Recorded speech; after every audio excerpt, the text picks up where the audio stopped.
Salut à tous, aujourd'hui on se retrouve pour l'épisode numéro 44 de l'After Zap Image. On va démarrer avec une petite info concernant le match du FC Bâle hier qui jouait face au Benfica Lisbonne. Les Suisses se sont imposés 5-0, donc déjà gros score pour le FC Bâle.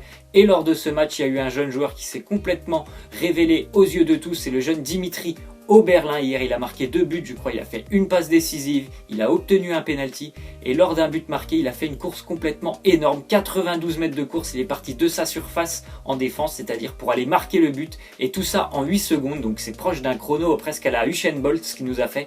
Il a atteint une pointe à presque 36 km/h ce jeune joueur, donc vraiment très gros match, vous pouvez aller voir ce but, c'est assez phénoménal, la vitesse qu'il avait hier, en plus hier c'était son anniversaire, donc franchement il a vraiment bien fêté tout ça parce que 2 buts, une passe D, un penalty obtenu, c'est lui l'homme du match côté suisse et très grosse victoire pour le FC Bâle. On continue donc avec une petite image, on voit 2 stars brésiliennes, une ancienne star brésilienne, Ronaldo, la légende brésilienne. Ronaldo c'est vraiment une légende vivante au Brésil et peut-être une future légende brésilienne, même si on voit déjà qu'il est très talentueux ce jeune joueur.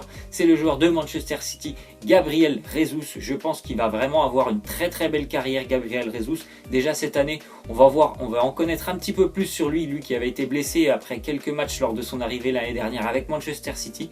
J'espère pour lui qu'il va pouvoir faire une saison pleine avec lui, avec Manchester City, et pourquoi pas se diriger vers la Coupe du Monde l'année prochaine et essayer d'exprimer tout son talent à la pointe de l'équipe du Brésil. On continue avec le résultat du Paris Saint-Germain hier. Le Paris Saint-Germain, bien sûr tout le monde le sait, ils se sont imposés 3-0 face au Bayern Munich. Très gros résultat de la part du Paris Saint-Germain.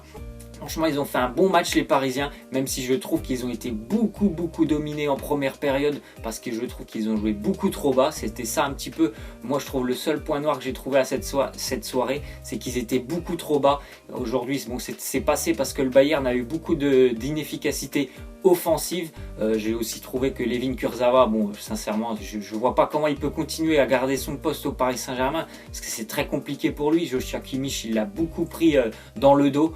Voilà, Kurzawa en plus les centres on connaît, c'est vraiment pas terrible les centres de Layvin Kurzawa, mais ils se sont imposés 3-0. Ils ont vraiment bien résisté défensivement alors qu'ils jouaient presque dans leur moitié de terrain, enfin surtout dans leur surface. Mais alors par contre offensivement et en contre-attaque, le Paris Saint-Germain était vraiment très intéressant. Mbappé, Cavani, Neymar, ça a été très bon hier, même si Neymar a raté 2-3 gestes. C'est vraiment très rapide devant et je pense que le Paris Saint-Germain a vraiment de beaux jours parce que en contre-attaque ils sont très intéressants. Ensuite on voit une déclaration de Marco Verratti, voilà, il nous dit on a contre-attaqué quand on avait le ballon, on a mérité ces 3 points, on a fait un grand match. Moi je suis tout à fait d'accord, le Paris Saint-Germain a fait un grand match, mais voilà, il faut relativiser aussi un petit peu les choses. C'était simplement un match de groupe, c'était bien sûr, c'est une très bonne nouvelle de battre le Bayern Munich 3-0. Le Bayern avait quand même pas mal d'absents, déjà la défense centrale, moi quand je vois qu'il n'y avait pas Boateng et Hummels, je me suis déjà posé pas mal de questions, je me suis dit qu'est-ce qu'ils font sur le banc ces 2 joueurs. En plus de ça, je pense que le milieu de terrain, notamment Corentin Tolisso, n'a pas été à la hauteur hier, mais bon il n'y a pas que lui, Arturo Vidal aussi je l'ai trouvé un petit peu moins bien que normalement, donc voilà, c'est quand même une très belle victoire pour le Paris Saint-Germain, mais il ne faut pas s'enflammer non plus.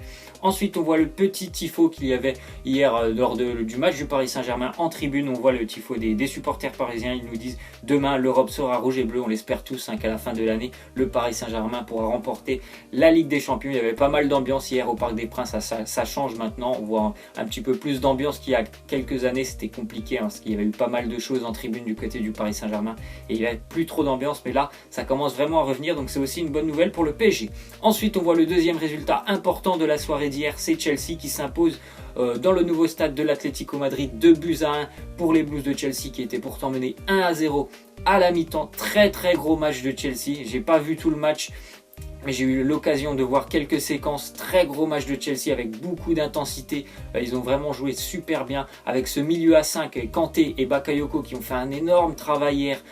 Très grosse prestation aussi de Marcos Alonso, de Alvaro Morata. Franchement Chelsea a vraiment bousculé comme il le fallait l'Atlético Madrid et cette victoire elle est complètement logique de la part de Chelsea qui a marqué d'ailleurs à la 93e minute. Ensuite, on voit la petite image de Diego Costa, lui qui est parti de Chelsea pour rejoindre l'Atlético Madrid. On voit cette image après le match, il était en tribune parce qu'il ne pourra pas jouer avant 2018. On le voit là, il a la main sur le visage, il se pose certainement des questions. Ensuite, on voit les statistiques d'Alvaro Morata parce que voilà, c'est un très bon début de saison pour Alvaro Morata. 7 matchs, 7 buts, déjà 2 passes D pour lui. C'est quelqu'un de très complet. Moi, je suis pas vraiment fan d'Alvaro Morata, mais voilà, c'est quelqu'un de très complet sur le front de l'attaque. C'est quelqu'un qui déjà physiquement, il est énorme, c'est presque 1m90 et il sait très bien se servir de son corps pour protéger les ballons. Il est très efficace devant les buts et c'est quelqu'un aussi qui répond présent lors des grands rendez-vous, lors des grands matchs, comme hier, il a répondu présent. Un but magnifique, encore une fois, qui était très bien amené par Eden Hazard. Ensuite, on voit les statistiques de Michy Batshuayi. Il a inscrit 7 de ses 14 buts avec Chelsea lors des 10 dernières minutes d'un match. C'est tout simple parce que déjà, Michy Batshuayi, il est très souvent remplaçant avec Chelsea. Donc forcément, c'est beaucoup plus compliqué pour lui de marquer lors des 80 premières minutes parce qu'en général, il n'est pas sur le terrain. Ensuite, on voit une petite info sur Edinson Cavani. C'est le 5e joueur, seulement le 5e joueur de l'histoire à marquer lors de 6 matchs de Ligue des Champions consécutifs. Voilà, on voit des petits noms à côté. Il y a quand même Marwan Chamakh qui est là-dedans. Il y a Ruud van Nistelrooy ou encore Cristiano Ronaldo. Donc c'est quand même une statistique assez impressionnante de marquer sur 6 matchs consécutifs. On continue donc avec Anthony Martial et Manchester United hier contre le CSKA Moscou. Voilà, les stats de Martial, très bon début de saison aussi pour lui. J'espère qu'il va pouvoir être dans le groupe de l'équipe de France. Vous voyez hier, 3 occasions créées, 2 passes D, 2 tirs, 1 but. Il continue vraiment son très bon début de saison avec Manchester, Anthony Martial. Lui qui était considéré comme un très bon remplaçant l'année dernière, peut-être qu'il va enfin pouvoir vraiment s'installer dans le 11 titulaire de Manchester United. En tout cas, il est très bien parti. Grosse victoire hier pour Manchester. Ensuite, on voit les statistiques ce coup-ci de Romelu Lukaku, l'attaquant de Manchester. Lukaku qui a encore marqué hier. Et voilà, ça fait déjà 10 matchs et 9 buts pour lui avec Manchester United. Voilà, c'est gros début de saison encore une fois pour Romelu Lukaku. Il y a pas mal d'attaquants en ce début d'année qui sont déjà très performants. On peut parler de Lukaku, on peut parler de Morata, on vient de le dire, Messi, Dybala, Falcao. Il y a beaucoup d'attaquants qui sont vraiment très bons déjà en ce début de saison. Ensuite, on voit que Timo Werner, l'attaquant du Red Bull Leipzig, ça concerne la journée de Ligue des Champions de mardi, il a été victime d'un malaise durant le match du Beşiktaş face à Leipzig et ce malaise, il proviendrait tout simplement du bruit assourdissant qu'il y avait dans le stade du Beşiktaş. Voilà, c'est assez surprenant comme info, mais en fait il n'aurait pas supporté, il y avait tellement de bruit dans le stade du Beşiktaş que voilà, il aurait eu des petits maux de tête et c'est pour ça qu'il serait sorti du match tout simplement, Timo Werner. Voilà, on connaît les supporters turcs, donc voilà, encore une fois, on sait que les matchs sont très chauds là-bas.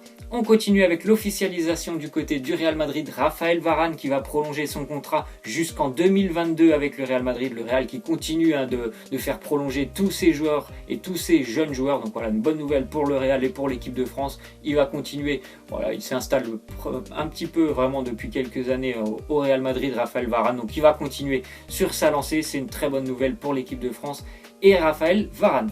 Ensuite, on voit encore une fois une officialisation, c'est pour les Girondins de Bordeaux, eux aussi vont conserver et surtout acquérir tous les pourcentages de Malcolm, le joueur bordelais, le jeune brésilien, jusqu'en 2021. En fait, Malcolm, il appartenait aussi un petit peu au Corinthians, le club brésilien. Mais voilà, c'est fait maintenant, il est 100% bordelais, Malcolm.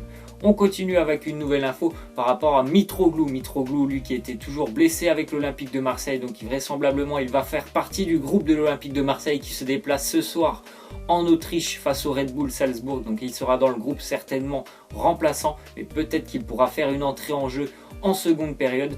Lui qui était toujours remplaçant, il souhaitait déjà jouer avec la Grèce lors des 2 prochains matchs de qualification avec la Grèce. Donc voilà, c'est une bonne nouvelle qu'il soit dans le groupe, vraisemblablement. La blessure, elle n'est plus là, donc il va pouvoir enfin faire ses débuts avec l'Olympique de Marseille. Ensuite, on voit les résultats de la journée de Ligue des Champions d'hier. Donc le FC Bâle, je vous l'ai dit, se sont imposés largement face au Benfica 5-0. Manchester, je ne l'ai pas dit, mais ça faisait 4-1 en Russie face au CSKA. Dans le groupe du PSG, Anderlecht a perdu une nouvelle fois à domicile 3-0 face au Celtic. Dans le groupe de l'Atlético, la Roma s'impose en Azerbaïdjan 2-1. Et le Barça qui s'impose au Sporting Portugal 1-0, match assez compliqué pour le Barça. Et comme pour la Juventus aussi dans le groupe, la Juve s'impose 2-0, mais c'était un match aussi très compliqué pour les Turinois. On continue donc avec le petit tifo des supporters du Sporting Portugal hier à la gloire de Cristiano Ronaldo alors qu'il recevait le FC Barcelone de Lionel Messi. Ils ont fait un petit tifo avec le visage de Cristiano Ronaldo en marquant tout simplement le meilleur du monde. Voilà, c'est un petit pic lancé vers Lionel Messi. Ensuite, on voit les matchs de ce soir en Europa League. Donc vous voyez les équipes françaises, l'OGC Nice qui recevra le Vitesse Arnhem, Marseille qui se déplace du côté du Red Bull Salzbourg et Lyon qui a un gros choc pour l'Olympique Lyonnais. Lyon qui recevra l'Atalanta Bergame. On va terminer donc avec le démarrage du FC Barcelone cette saison. C'est 8 matchs, 8 victoires pour les Catalans, 24 buts marqués, seulement 2 buts encaissés. Donc déjà c'est des bonnes statistiques, surtout au niveau défensif, parce qu'on connaît tous que le Barça, on sait tous que le Barça offensivement ils sont très forts, mais on sait moins que défensivement, on sait surtout que défensivement c'est pas trop ça, et on voit que cette année pour le moment ils ont trouvé quelque chose d'assez stable en défense, donc j'espère pour eux que ça va continuer. Et ma petite question c'est vous, est-ce que vous croyez que le FC Barcelone peut aller jusqu'au titre de Ligue en Ligue des Champions? Moi je les vois pas du tout aller jusqu'au titre, franchement je pense qu'ils vont s'arrêter avant. J'attends déjà de les voir jouer contre un gros prétendant. Moi, vous allez me dire ils ont joué la Juventus, mais c'était une Juventus qui était quand même assez diminuée. Voilà, c'est la fin de cet After Zap Image, j'espère que ça vous aura plu. N'hésitez pas à lâcher des likes, à vous abonner. Moi je vous laisse et je vous dis à la prochaine. Ciao.